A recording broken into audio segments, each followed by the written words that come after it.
हमारे चैनल पर राजस्थान की कक्षा 6ठी से 10वीं संपूर्ण संस्कृत और रीड संस्कृत का संपूर्ण कोर्स पढ़ाया हुआ है। प्लेलिस्ट से अपना अध्ययन करें।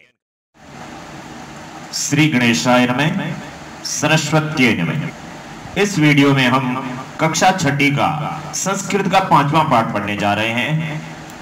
5वें पाठ का नाम है वृक्षः। पंचम है पाठ वृक्षः। छोटा सा पाठ है, कविता है संस्कृत की, श्लोक कहते हैं इनको। डॉक्टर हर्षदेव माधव ने लिखा है इसको। सबसे पहले इसको पढ़ते हैं कि संस्कृत में किस तरह से पढ़ा जाता है, उच्चारण कैसे होता है, कैसे बोलते हैं श्लोक को। उसके बाद में इसका हिंदी अनुवाद सिखाएंगे आपको, फिर शब्दार्थ पे, और उसके बाद में प्रश्नोत्तर इसके हैं, वो भी हम आपको उस प्रकार से सिखाएंगे कि आप इस वीडियो देखते देखते ही आपको याद हो जाएगा, और उसके जैसे कोई भी प्रश्न आपको पूछेंगे तो आप उसको सही कर पाएंगे। तो पाठ का नाम ही है वृक्षा। तो वृक्ष के बारे में ही है।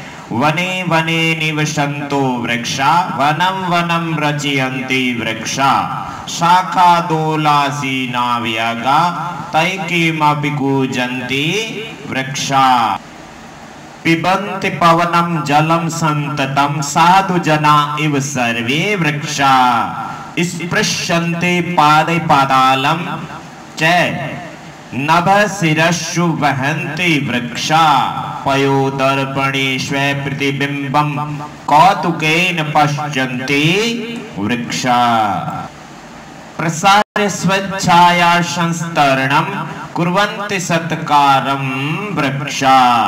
डॉक्टर हर्षदेव माधव ने ये पाठ लिखा है, 5वां पाठ है अपना। अब इसका अनुवाद देखते हैं, हाथों हाथ आपको याद हो जाएगा, और परीक्षा में आप अनुवाद लिखोगे तो आपके राइट हो जाएगा। उसके बाद में प्रश्नोत्तर भी आपको राइट याद करवाएंगे। बस आपको पूरा पाठ पढ़ाते हैं, तब तक आपको YouTube बंद नहीं करना है। और हमारे चैनल पर आपकी 6ठी कक्षा की पूरी किताब पढ़ाई हुई है। प्लेलिस्ट में जाकर के अपनी कक्षा 6 संस्कृत पाठ्य पुस्तक देखनी है, और संस्कृत व्याकरण भी पूरी पढ़ाई हुई है। कक्षा 6 संस्कृत व्याकरण जाकर के देखना है प्लेलिस्ट में, YouTube में, और वहाँ के शिक्षा गुरु संस्कृत YouTube चैनल पर भी आपको पढ़ना है। चलो अनुवाद करते हैं। तो यहाँ क्या लिखा है? वने वने निवसन्तो वृक्षा, वनम वनम रचयन्ति वृक्षा। देखो, वने वने और वनम वनम में क्या अंतर है? वने वने, वने और वने एक जैसा है। इस वने के अंदर सप्तमी विभक्ति है। आपने शब्द रूप याद किए, बालक शब्द का रूप है, सप्तमी विभक्ति एक वचन में, बालके, बालकियो, बालकेशु। ठीक है ना? नहीं याद किए तो आप याद कर लो, क्योंकि अभी 7वीं 8वीं 9वीं 10वीं में आपको संस्कृत में शब्द रूप बहुत जरूरी याद करना है। तो यहाँ सप्तमी विभक्ति है, तो 7वें नंबर पे कारक कौन सा आता है? कर्ता ने क्रम को कर्ण से संप्रदान के लिए अपदान से अलग संबंध का के अधिकरण में पेपर। तो यहाँ में अर्थ होगा वनम वनम, वने वने यानी वन में 2 बार है, लेकिन हिंदी में 1 बार ही बोलना है। वने वने का मतलब होगा वन में। अब वृक्षा का अर्थ होगा, वृक्षा प्रथमा विभक्ति बहुवचन है, प्रथमा में कर्ता आता है, तो यहाँ पर वृक्षा कर्ता है। ठीक है ना? वृक्षा यानी वृक्ष। निवसन्तो, निवसन्तः यानी रहते हैं, निवसन्ता यानी रहते हैं, है ना? वने वने यानी प्रत्येक वन में। 2 बार आया तो प्रत्येक बोलना अपने को, ठीक है ना? प्रत्येक वन में वृक्ष रहते हैं। हिंदी अनुवाद याद हुआ कैसे करना है? वने वने की जगह बोलना है प्रत्येक वन में, वृक्षा की जगह वृक्ष बोलना है, निवसन्ता की जगह रहते हैं। प्रत्येक वन में वृक्ष रहते हैं। वनम वनम रचयन्ति वृक्षा। वनम के अंदर द्वितीय विभक्ति है, रामम की तरह, है ना? बालकम, है ना? बालका बालको बालका बालकम यानी को। द्वितीय में कर्म आता है, कर्म का मतलब को। वनम वनम यानी प्रत्येक वन को, इधर प्रत्येक वन में। समझ में आ रहा है? ऐसे हिंदी अनुवाद होता है। वनम वनम यानी प्रत्येक वन को, वृक्षा यानी वृक्ष, रचयन्ति यानी बनाते हैं। प्रत्येक वन को वृक्ष ही बनाते हैं। ठीक है ना? प्रत्येक वन में वृक्ष रहते हैं। प्रत्येक वन में क्या रहते हैं? वृक्ष रहते हैं। लेकिन जो भी वन है, उन सभी वनों को कौन बनाते हैं? वृक्ष ही बनाते हैं। प्रत्येक वन में वृक्ष रहते हैं और प्रत्येक वन को वृक्ष ही बनाते हैं। याद हुआ कि नहीं हुआ? तो ऐसे ही दूसरा करते हैं। अब शाखा दोला सीना विहगा, तो यहाँ शाखा अलग है और दोला अलग है। दोला के अंदर दीर्घ संधि है, ठीक है ना। तो यहाँ पर आ प्लस आ, तो एक आ गया दोला के अंदर, एक आ गया सीना के साथ, तो यहाँ क्या बन गया आसीना। शाखा दोला आसीना विहगा। अब हिंदी कैसे बोलेंगे? शाखा यानी शाखाओं पर, पेड़ की शाखा होती है ना, ब्रांचेज ऑफ ट्रीज, है ना, पेड़ की शाखाएं, वो शाखाएं उन शाखाओं को, पेड़ के शाखाओं को दोला, दोला मतलब झूला बनाना, ठीक है ना, दोला मतलब झूला बनाना, स्विंग बनाना, ठीक है ना, पेंडुलम। पेड़ की शाखाओं को झूला बना करके विहगा यानी पक्षी, बहुवचन है, बहुत सारे पक्षी, आसीना यानी बैठे हुए हैं। आसीना का मतलब क्या होगा? बैठे। आसीना का लास्ट में अर्थ होगा पेड़ की शाखाओं को झूला बना करके सभी पक्षी बैठे हुए हैं। ते यानी वे, किमपि यानी कुछ, वृक्षा यानी वृक्षों पर, कूजंती यानी कूजते हैं, बोलते हैं, ठीक है ना, कूकते हैं। वे सभी कुछ तो वृक्षों पर बोलते हैं। क्लियर हुआ? याद हुआ कि नहीं हुआ? अब यहां देखिए तीसरा, पिबन्ति पवनम जलम संततम साधु जना इव सर्वे वृक्षा। पिबन्ति पवनम जलम संततम, संततम यानी लगातार, कंटिन्यू। जल, पवनम जलम, पवनम यानी पवन को, वायु को, और जलम यानी जल को, पिबन्ति यानी पीते हैं। वृक्ष क्या पीते हैं? लगातार हवा को पीते हैं, श्वास लेते हैं, आपको बताएं। और जलम यानी पानी को भी, पिबन्ति यानी पीते हैं। लगातार पवन को यानी हवा को और जल को पीते हैं। साधु जना एवं सर्वे वृक्षा। सर्वे वृक्षा, सर्वे में प्रथमा बहुवचन, इसमें भी प्रथमा बहुवचन, मतलब सभी वृक्ष। साधु जना इव, साधु यानी सज्जन, जन यानी लोगों, इव यानी की तरह है, इव यानी की तरह है। सभी वृक्ष सज्जन लोगों की तरह है। दोबारा देख लो, लगातार हवा पानी को पीते हैं क्योंकि सभी वृक्ष सज्जन लोगों की तरह है। अब आपके चौथा देख लो, स्पृशन्ति पादै पातालम च नभसरस्सु वहन्ति वृक्षा। स्पृशन्ति पादै, पादै के अंदर बहुत सारे पेड़ है, पेड़ फूट है ना, पेड़ तृतीया विभक्ति बहुवचन है ना, बालकई तृतीया बहुवचन में होता ना, बालकेन बालकाभ्याम बालकई। तो पादै यानी पेड़ों से, पेड़ों से, पेड़ क्या होते हैं? वृक्षों के जड़, जड़ होती है ना, जड़ें। तो पेड़ों से पातालम यानी पाताल को, स्पृशन्ति यानी स्पर्श करते हैं। अब जय का मतलब और हो जाएगा, और यहाँ शुरुआत में बोलेंगे, इस जय का मतलब शुरुआत में बोलेंगे हिंदी में। और पेड़ों से पाताल को स्पर्श करते हैं। क्लियर हुआ कि नहीं हुआ? नभसरस्सु वहन्ति वृक्षा। वृक्षा यानी वृक्ष, नभः यानी आकाश को, सिरस्सु यानी सिर पर, सिरों पर, है ना, सिर पर। किसके सिर पर? वृक्षों के सिर पर। वहन्ति यानी धारण करते हैं, वहन्ति यानी ढोते हैं, धारण करते हैं, कैरी, है ना। वृक्ष आकाश को सिर पर ढोते हैं, वृक्ष आकाश को सिर पर रखते हैं, रखते हैं ना। सारा आकाश ऐसे लगता है कि वृक्षों के सिर पर। एक बार फिर बोल देते हैं, और पैरों से पाताल को स्पर्श करते हैं तथा सभी वृक्ष आकाश को सिर पर ढोते हैं। अब आपका पांचवा श्लोक है, पयोदर्पणेष्व प्रतिबिंबम कौतुकेन पश्यन्ति वृक्षा। पयोदर्पणे, पयो पय शब्द है, पय, पय का मतलब होता है पानी, पानी रूपी दर्पणे, दर्पण में, है ना, मिरर में, कांच में, ठीक है ना। किसके रूपे? पानी रूपी, है ना, वृक्षों के नीचे पानी इकट्ठा हो जाता है ना, उस पानी रूपी दर्पण में स्व प्रतिबिंब यानी अपना चेहरा कौतुकैन यानी कौतूल आश्चर्य से पश्चिम यानी देखते हैं। वृक्षा यानी वृक्ष, तो वृक्ष पहले बोल देंगे, वृक्ष पानी रूपी दर्पण में अपना चेहरा आश्चर्य से पश्चिम यानी देखते हैं। वृक्ष याद रहेगा, बहुत सिंपल है, ऐसे ऐसे अंगुली रखनी, याद रखना। वृक्ष पानी रूपी दर्पण में अपना चेहरा आश्चर्य से देखते हैं। क्लियर हो गया।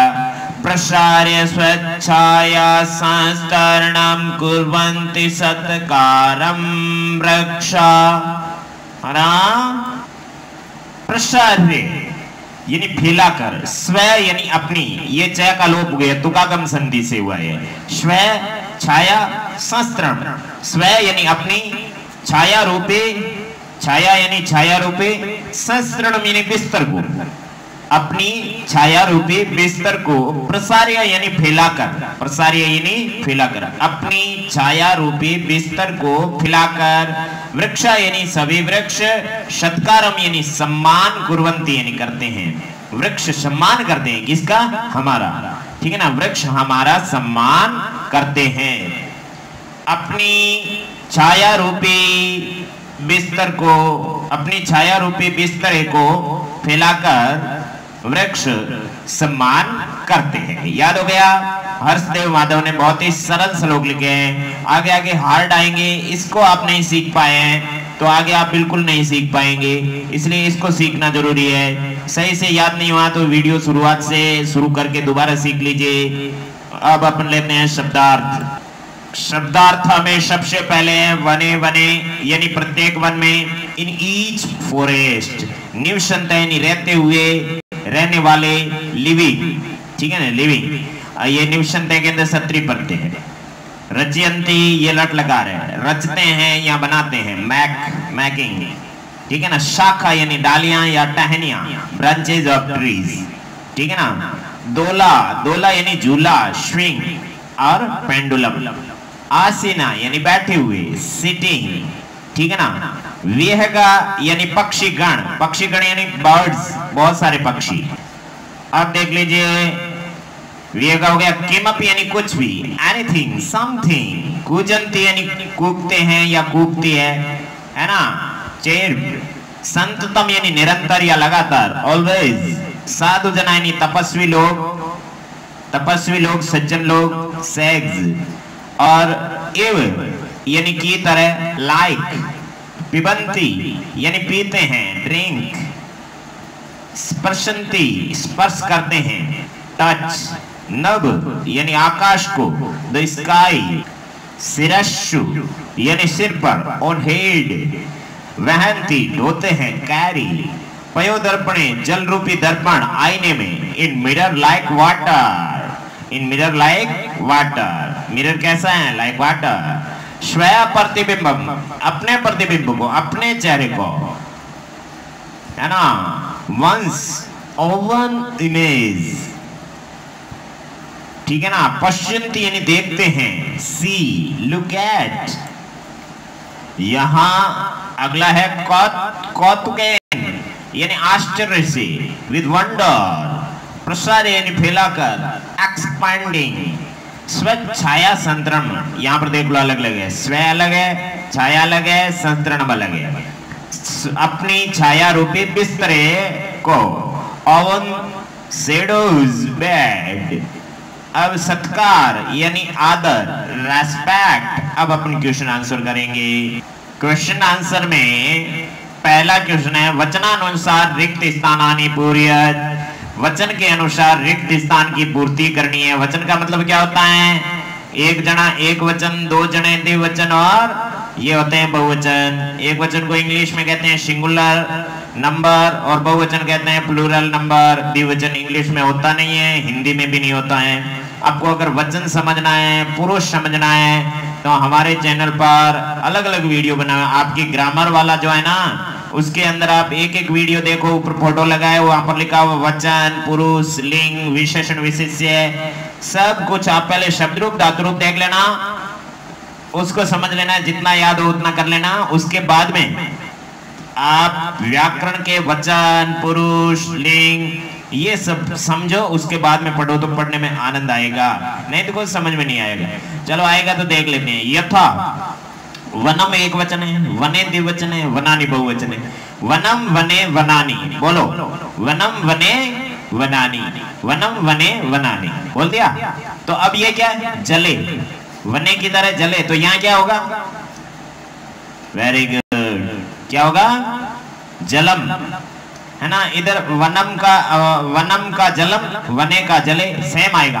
वनम वने वनानी, तो इसका होगा जलम जले जलानी। इधर जलम आ जाएगा, इधर जलानी आ जाएगा।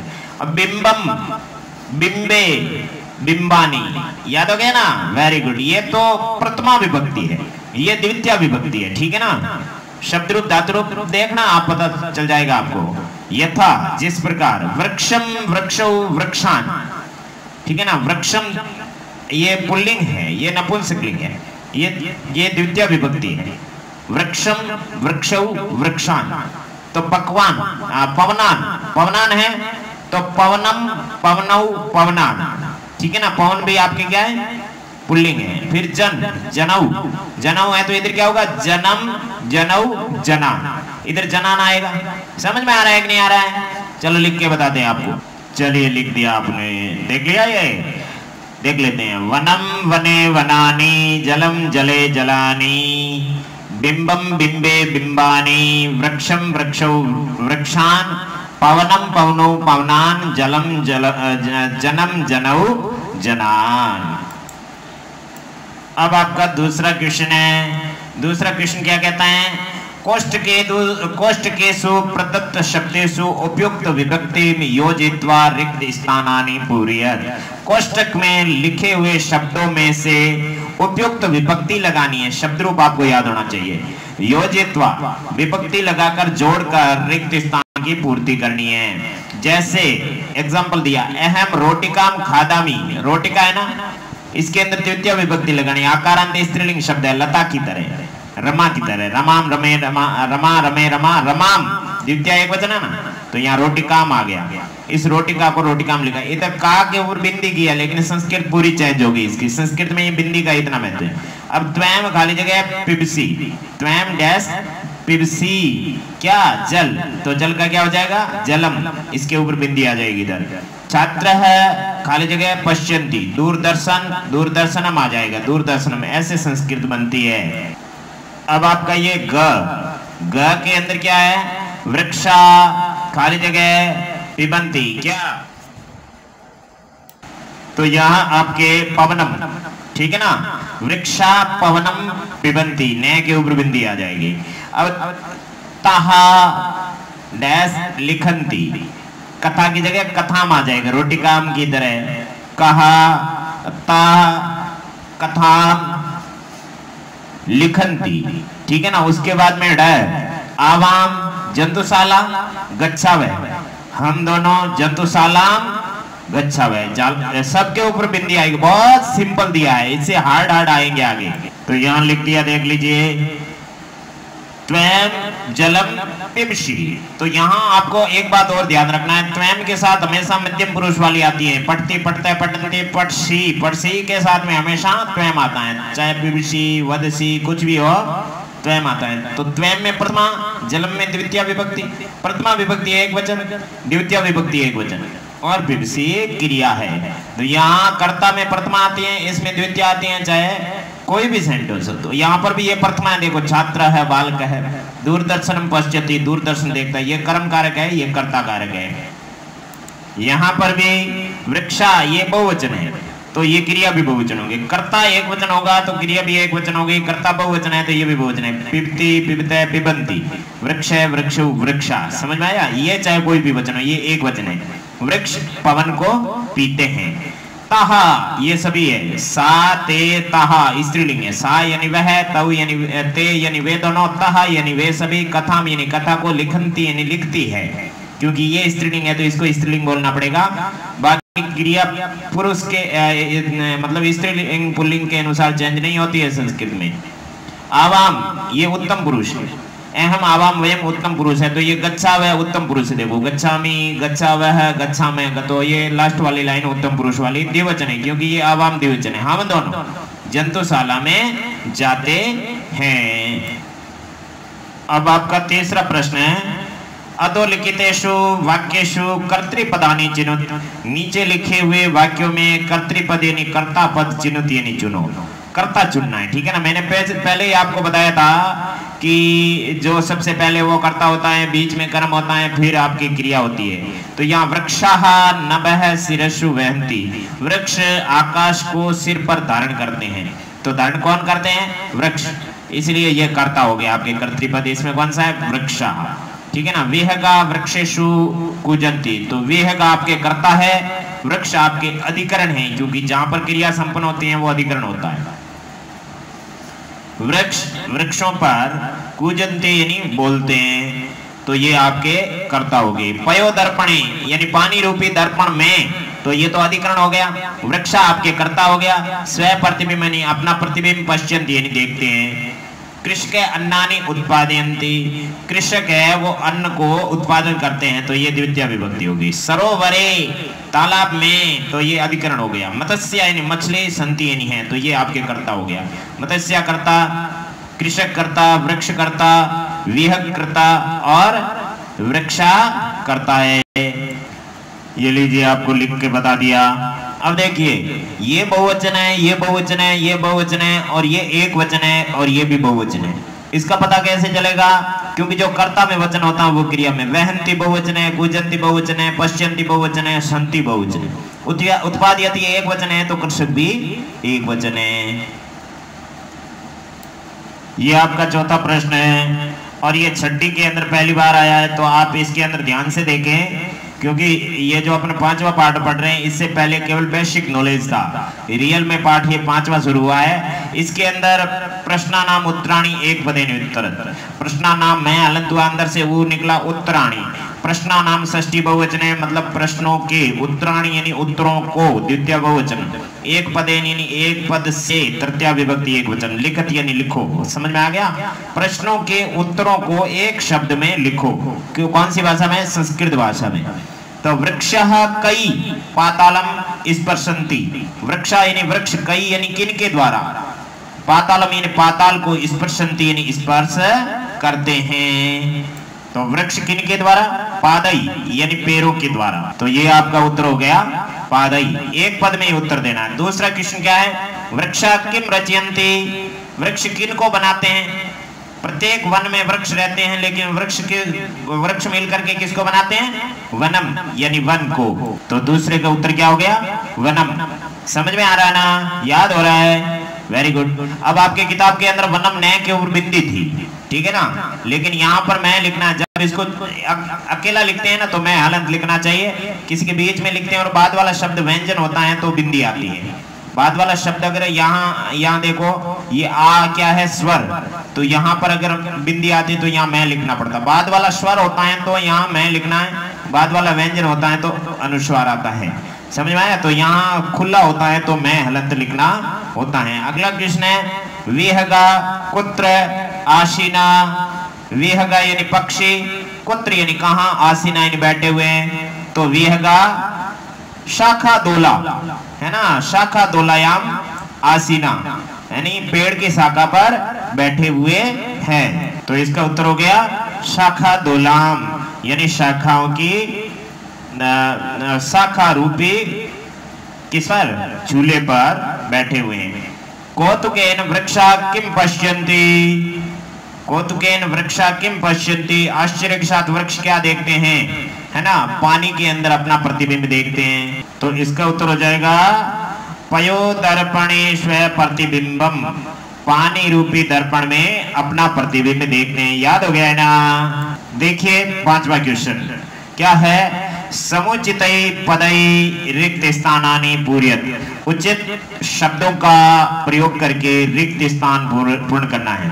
तो यहाँ विभक्ति लिखी हुई, ये प्रथमा विभक्ति है, एक वचन द्विवचन बहुवचन है। प्रथमा विभक्ति में गजय गजौ गजाः, तो अश्वे अश्वौ अश्वः, इस तरीके से रिक्त स्थान की प्रथमा विभक्ति में सेम चलेगा, चाहे गजय गजौ गजा दिनेश दिनेशौ दिनेशा, शिव शिवौ शिवः, सब एक जैसे होते हैं अकारांत। तो ये आपके रिक्त स्थान की पूर्ति होगी। गज गजौ गजा की तरह, अश्व अश्वौ अश्वः। आगे आपका है द्वितीय विभक्ति, सूर्यम सूर्यो सूर्यम सूर्यो सूर्यान। तो चंद्र का क्या होगा? चंद्रम चंद्रौ चंद्रान। आ गया समझ में? अब तृतीय विभक्ति है ना, वो शब्दरूप वाली विभक्ति है ये। बिडालेन रामेन बालकेन है ना, बिडालेन बिडालाभ्याम बिडालई। तो मंडूक का क्या होगा? मंडूक मंडूकेन मंडूकाभ्याम मंडूकई। ये आपके हो गई तृतीय विभक्ति। अब चतुर्थी में सर्पाय सर्पाभ्याम सर्पेभ्य, इधर सर्पाभ्याम आएगा।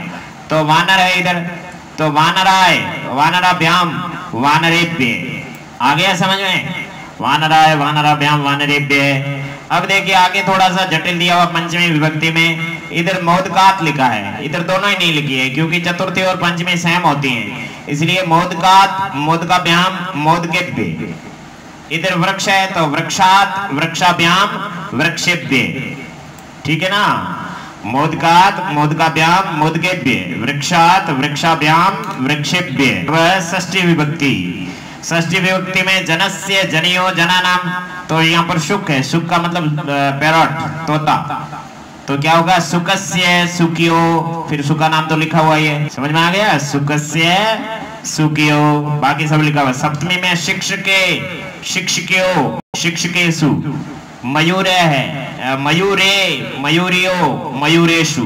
तो यहाँ पर शिक्षक शिक्षकयो शिक्षकेषु पढ़ा हुआ है। आपको शब्दरूप याद है तो आपको आनंद आ रहा है, नहीं तो आपको कुछ नहीं, क्योंकि याद होना बहुत जरूरी है शब्दरूप, तब आप ऐसे क्वेश्चन कर पाएंगे। ये हो गया आपके शिक्षके शिक्षकयो शिक्षकेषु मयूरे मयूरियो मयूरेशु। सप्तमी है दोनों में, एक में ही होती है लेकिन उसके जैसी की जैसी होती है, इसलिए प्रैक्टिस दे रहे। संबोधन में हे बालक हे बालकौ हे बालका, हे नर्तक हे नर्तकौ हे नर्तक, क्योंकि इसमें प्रथमा विभक्ति होती है। हे बालक इसमें विसर्ग नहीं होता है, तो हे नर्तक में भी विसर्ग नहीं है। हे बालकौ हे नर्तकौ, हे बालकहा हे नर्तका, इसमें विसर्ग है। अब इस पाठ का छठा और अंतिम प्रश्न अपन पढ़ रहे हैं, ठीक है ना? इस प्रश्न को पढ़ने से पहले मैं आपको बता दूं, हमारे चैनल पर, इस YouTube चैनल पर छठी कक्षा की पूरी किताब पढ़ाई हुई है। आप सारे पाठ पढ़ना, क्योंकि आपके इससे बहुत अच्छे सरल तरीके से पढ़ लिया, आपको 7वीं में प्रॉब्लम नहीं आएगी, 10वीं तक आपको संस्कृत में एक जड़ बन जाएगी, पूरा अभ्यास बन जाएगा। और इसके अलावा व्याकरण भी पूरी पढ़ाई हुई है। आपको एक बार थोड़ा अच्छा नहीं लगे, समझ में नहीं आए, तो पूरा सारे टॉपिक मत छोड़ना, ठीक है ना? 30-40 टॉपिक होते हैं व्याकरण के, आप ऐसे ही पढ़ लेना। ऐसे नहीं कि आपके कोर्स में है कि नहीं है, 10वीं तक संस्कृत व्याकरण होती है जो छठी वाली सेम होती हैं, इसलिए आप छठी वाली व्याकरण है वो एक बार अच्छे से पूरी की पूरी पढ़ लेना। आपके इस YouTube चैनल के प्लेलिस्ट में जाना, आपको नहीं आता है तो किसी को पूछ लेना कि प्लेलिस्ट कहाँ पर है। प्लेलिस्ट में जा करके प्लेलिस्ट दबा करके वहां पर देखना, तो आपके छठी की पूरी की मतलब एक किताब अलग अलग है, 7वीं की 8वीं 9वीं 10वीं रीड संस्कृत की बहुत सारी प्लेलिस्ट है, वहां पर आपको ढूंढनी है। छठी कक्षा 6 संस्कृत पाठ्य पुस्तक, वहां पर तो आपकी किताब के 15 पाठ है, और एक प्लेलिस्ट है उसके अंदर आपके कक्षा 6 संस्कृत व्याकरण, वहां पर 30-40 टॉपिक है, कहीं हार्ड है कहीं सरल है, तो आपको सारे के सारे देखने, आपको समझ में आए तो काफी कुछ समझ में आ जाएगा, तो 10वीं तक आपको प्रॉब्लम नहीं होगी। अब छठा प्रश्न देखो, भिन्न प्रकृति वाला पद चुनो। भिन्न प्रकृति वाला पद चुनो मतलब इनमें से अलग कौन सा है वो चुनना है, भिन्न प्रकृति वाला शब्द चुनना है। ये संस्कृत का सवाल नहीं, ये मेंटल एबिलिटी का सवाल है, गणित का सवाल है, रीजनिंग का। गंगा लता यमुना नर्मदा, इसमें भाई अलग कौन सा है? ये तो सब आकारांत स्त्रीलिंग शब्द है, गंगा लता यमुना नर्मदा। दिमाग लगाओ, देखिए गंगा क्या है? नदी। लता क्या है? बेल। गंगा यमुना क्या है? नदी। नर्मदा क्या है? नदी। तो ये नदी ये नदी ये नदी, तो अलग कौन सा हुआ? लता आपके अलग हो गया, ये चुन लिया अपन ने। फिर आता उद्यानम कुसुमम फलम चित्रम, ये सब नपुंसकलिंग शब्द है, तो अलग कौन सा हुआ? उद्यानम यानी बगीचा, कुसुमम यानी फूल, फलम यानी फल, चित्रम यानी चित्र। तो ये चित्र तो अलग है, ये सारे बगीचे में पाए जाते हैं, वृक्ष में, ठीक है ना? फल उद्यान बगीचा है ना, ये सारी चीज है जो कि अपन को बगीचे में नजर आती हैं, और ये चित्र है वो अलग है, ठीक है ना। तो ये चित्र आपके अलग हो गया। अब लेखनी, तूलिका, चटका और पाठशाला। लेखनी का मतलब ये पेन, तूलिका मतलब जो तिल्ली होती है ना माचिस की वो, और चटका मतलब चिड़िया, पाठशाला मतलब स्कूल। सब स्त्रीलिंग है तो अलग कौन सा हुआ? लेखनी बड़ी की मात्रा ये नहीं, पाठशाला, तूलिका और लेखनी ये निर्जीव है, और चटका क्या है? चिड़िया क्या है? सजीव है। इसलिए इसका राइट कौन सा हो जाएगा? चटका। अब आम्रम, कदलीफलम, मोदकम, नारंगम। आम, केला, लड्डू, नारंगी।